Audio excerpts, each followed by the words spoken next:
Olá, muito boa noite para você que estava aí assistindo ao Cidade Alerta e agora continua com a gente no MS Record ao vivo. E a matéria que abre nosso jornal fala de segurança e vem lá do interior do estado, é de Três Lagoas. Nos últimos 15 dias, 8 internos da UNEI da cidade fugiram. Os jovens infratores ainda agrediram os servidores. Enquanto eles não aguentam mais a falta de estrutura, na cidade tem um prédio novinho que custou 9 milhões de reais e que abrigaria os menores infratores e que está nessa situação, abandonado. As fotos cedidas pelos funcionários da UNEI mostram as armas usadas pelos internos e as agressões sofridas por eles enquanto trabalham. Nós trabalhamos sem equipamento de segurança, nem de contenção, de nada. Eu mesmo fui agredido agora no final do ano por um adolescente que de repente começou a chutar a grade da cela em que estava, do alojamento. Ele disse que ia se matar, começou a amarrar um lençol na grade. E nesse momento que a gente estava conversando e tal, ele desferiu até um soco no meu rosto, atingindo o meu olho esquerdo. A unidade vive superlotada e está em péssimas condições. Do lado de dentro, essa outra foto mostra um portão no chão, que foi arrancado pelos próprios internos. A capacidade do prédio é para 12 adolescentes, mas, segundo os agentes, já abrigou mais de 40. A falta de estrutura facilita casos de violência e até fugas. Recentemente, 6 internos fugiram por esse muro, que está com a cerca elétrica quebrada. Outros 2 adolescentes fugiram por este mesmo local em dezembro. Nenhum deles foi recapturado. A última fuga que aconteceu nesse sábado passado, tinha apenas 3 funcionários naquele momento, sendo que uma era feminina. E aconteceu aquela situação durante o culto religioso. Enquanto os funcionários sofrem com a falta de estrutura, vejam só o tamanho do prédio abandonado onde deveria funcionar a UNEI aqui em Três Lagoas. São quase 9 milhões de reais de investimentos em um complexo de prédios que chega a 5 mil metros quadrados. Tudo parado. Do lado de dentro, as marcas do abandono. Pátios sem limpeza e salas novinhas sendo destruídas por vândalos ou pela ação do tempo. Toda essa estrutura foi inaugurada há mais de um ano e agora depende da contratação de funcionários para ser entregue. O que nós temos de informação é que as UNEIs eram prioridade do governo, mas o que eu vi, o concurso que saiu de imediato foi o da AGPEM, da penitenciária. E nós estamos muito mais fragilizados do que eles. E a nossa equipe, por telefone, a superintendência da UNEI, informou que o concurso público que vai contratar agentes para a unidade de Três Lagoas está previsto para este semestre. E ainda falando nesse problema de Três Lagoas, um dos adolescentes que fugiram no último sábado foi recapturado agora à tarde pela polícia aqui na capital. Vamos mostrar fotos do Diário Digital. No telão do MS Record, o menor infrator estava na rodoviária de Campo Grande tentando fugir para Brasilândia, terra natal dele. O jovem tem 17 anos e foi encaminhado para o Centro Integrado de Polícia Especializado, o CEPOL, aqui da capital. E ainda falando em segurança, os funcionários do Hospital Regional fizeram nesta manhã um ato ecumênico em memória de Vilma Alves, a enfermeira que foi assassinada no último dia 5 pelo marido. Um protesto silencioso, você vê aí nas imagens, onde eles pediram mais segurança no local. Desde 2007, os policiais não ficam mais ali na reserva do hospital para manter a tranquilidade do ambiente. A família de Vilma Alves de Lima, de 57 anos, assassinada pelo ex-marido em frente à porta de entrada do Hospital Regional no início deste ano, participou do ato ecumênico e com um tom de protesto, em homenagem à servidora pública. Eu já esperava isso porque minha mãe era querida por todos aqui, a gente viu lá no velório como encheu de pessoas que trabalhavam com ela, minha mãe era querida, muito querida, e eu já esperava que eles fizessem alguma coisa, E também para não ficar impune, porque se a gente esquece, se a gente para de falar no assunto, fica impune. Pode acontecer alguma coisa de ele não pagar, Então é bom que esteja sempre falando alguma coisa que é para ele pagar, eu quero que ele pague.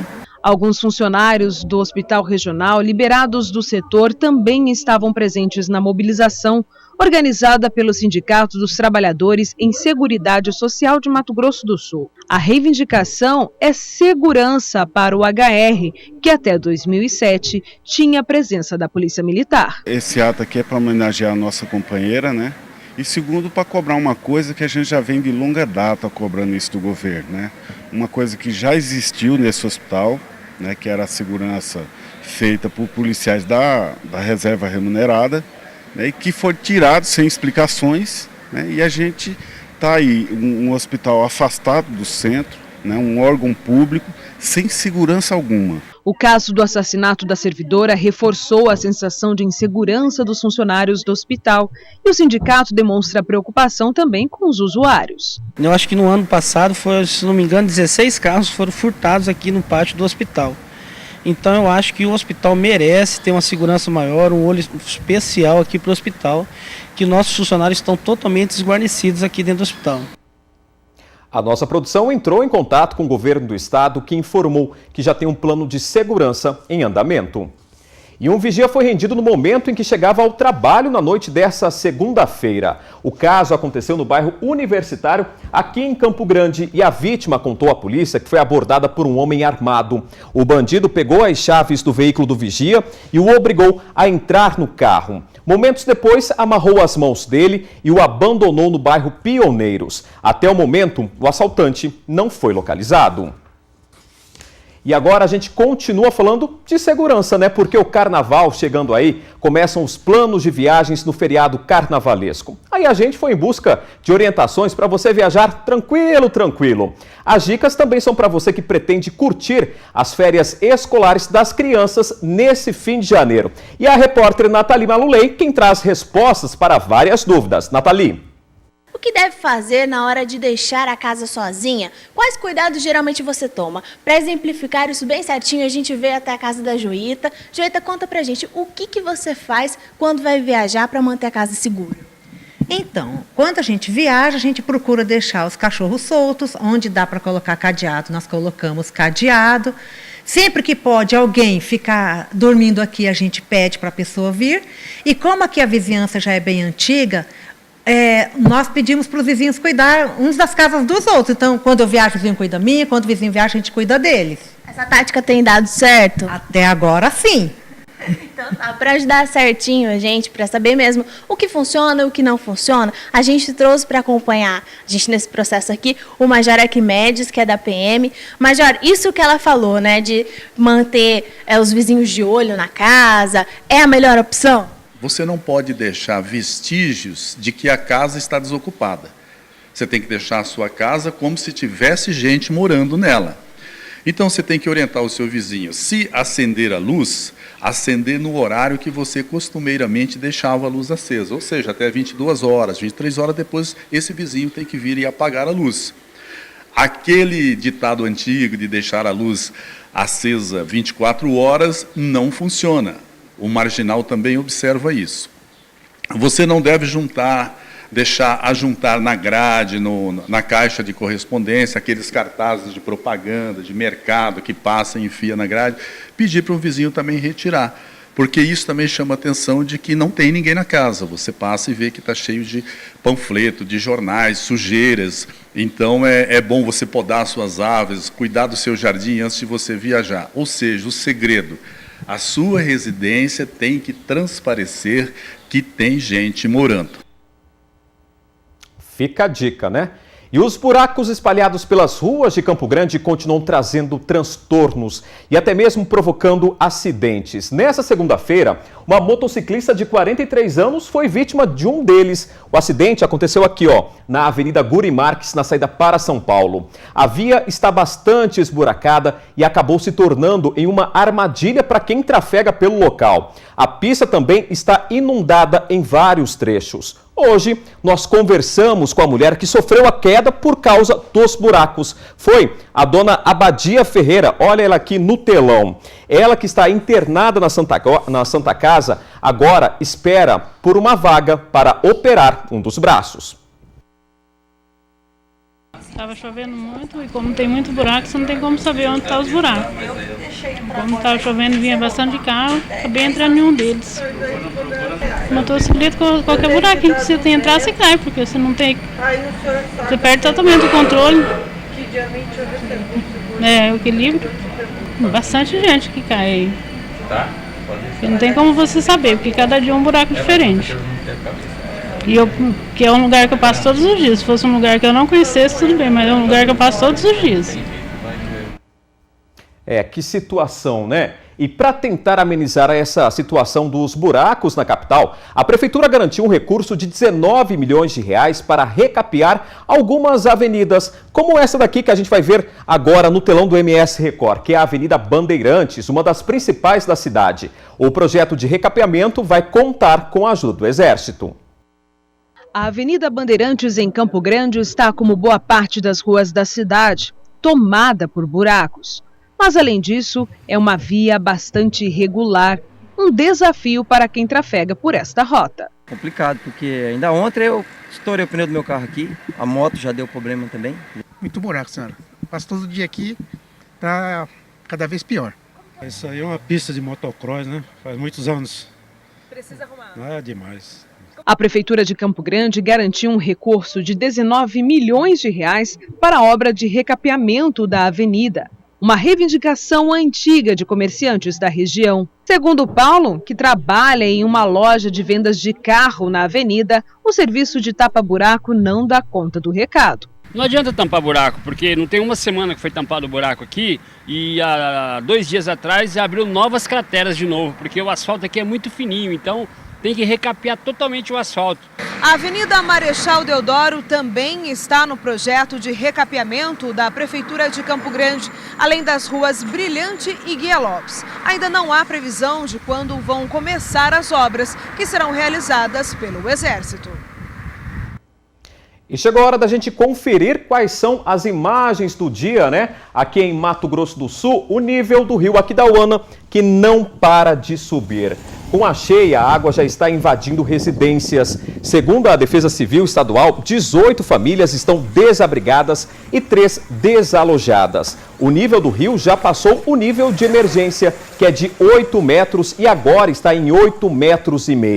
A situação está ainda mais complicada porque não para de chover. Hoje de tarde choveu novamente lá naquela região. E amanhã tem mais previsão de chuva. E no próximo bloco do MS Record, tem terrenos sujos aí no seu bairro? E você já acionou a prefeitura e ainda o problema não foi resolvido? Saiba como você pode acionar a ouvidoria do município para resolver o problema. E ainda, vamos contar a história da Kiyohara. Após ficar desempregada, a estudante encontrou uma maneira criativa para poder quitar as dívidas. Agora, 7 horas e 24 minutos, em Campo Grande faz 22 graus. Nós já voltamos.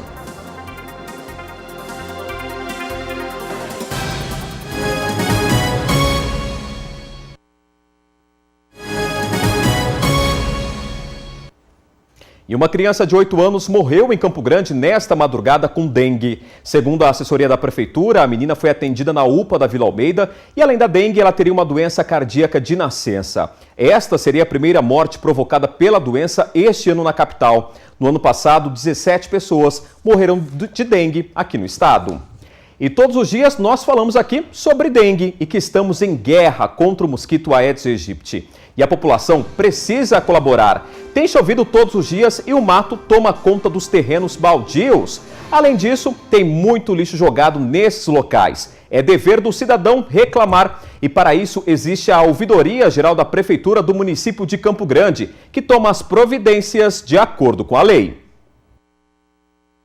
O Arthur chegou há alguns dias e a Jéssica já cobriu literalmente ele de cuidados. O mosquito Aedes aegypti está solto por aqui rondando a casa. E com o lixo por perto ajudando a proliferar o causador de todas essas doenças que têm causado tanto transtorno, todo cuidado é pouco. É complicado, né? Porque nós vemos que aqui na frente, como tem bastante lixo, né? Dá para saber que tem bastante foco de dengue pelos mosquitos que estão aparecendo aqui em casa. Antigamente não tinha e hoje em dia já tem bastante. Pois é, gente, quando se fala em dengue, zika, febre, chikungunya, não tem jeito, não dá para cuidar só da própria casa.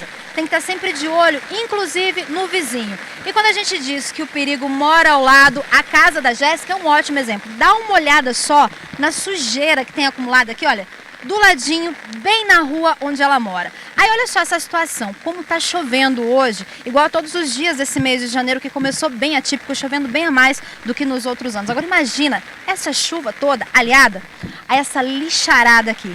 É o cenário ideal para a proliferação do mosquito. E quem joga esse lixo são os próprios moradores. Essa situação é antiga e preocupa muito a Jéssica, que já tem uma filha pequena, e agora o Arthur, com poucos dias de vida. Se não cuidar e resolver essa situação, é risco para ela e para a rua inteira. Como aqui o quintal é pequeno, eu sempre estou cuidando para não acumular nem um pouco de água, né? A gente está usando repelente e também usando alguns produtos que faz com que os mosquitos se espantem, né?